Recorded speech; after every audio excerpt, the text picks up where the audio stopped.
जय श्री कृष्ण। क्या आप जानते हैं भगवान कृष्ण की मृत्यु आखिर कैसे हुई और कौन से जन्म का बदला लिया था उस शिकारी ने भगवान कृष्ण को मारकर?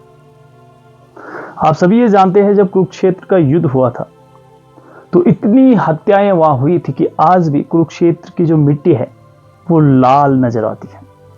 करोड़ों अरबों खरबों लोगों की मृत्यु हुई थी। ये तो आप सभी जानते होंगे कि भगवान कृष्ण को गांधारी ने श्राप दिया था। कहा जाता है कि जब गांधारी के 100 पुत्रों का वध हो गया था, गांधारी अपने पुत्र दुर्योधन के सामने शोक विलाप कर रही थी, तो उस वक्त वहां कृष्ण भगवान भी मौजूद थे। गांधारी ने उन्हें श्राप दिया कि आज से ठीक 36 सालों बाद तुम्हारी मृत्यु एक शिकारी के द्वारा होगी, तुम्हारे पैरों पे तीर लगने की वजह से। भगवान कृष्ण ये देख मुस्कुराए। लेकिन क्या आप जानते हैं इस मृत्यु के पीछे का वो राज क्या है? आखिर क्यों भगवान कृष्ण की मृत्यु हुई थी? उसके पीछे की मिस्ट्री क्या है?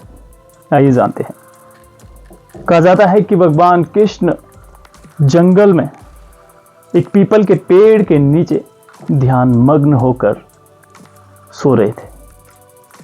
तभी एक बहेलिया नाम के शिकारी ने उन्हें हिरन समझकर उनके पैरों पर तीर चला दिया और यही तीर भगवान कृष्ण की मौत का कारण बनी।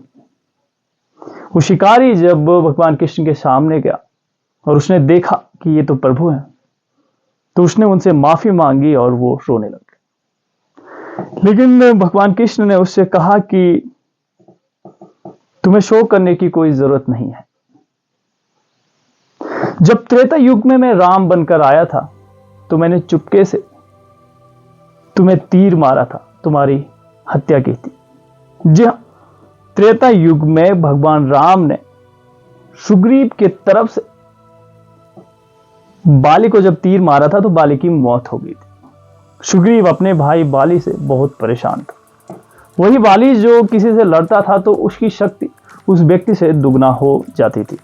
वही बाली जिसने रावण जैसे शक्तिशाली व्यक्ति को अपनी कोहनी के नीचे 6 महीनों तक दबोच के रखा था। तो द्वापर युग में भगवान कृष्ण की मृत्यु उसी बाली के हाथों हुई।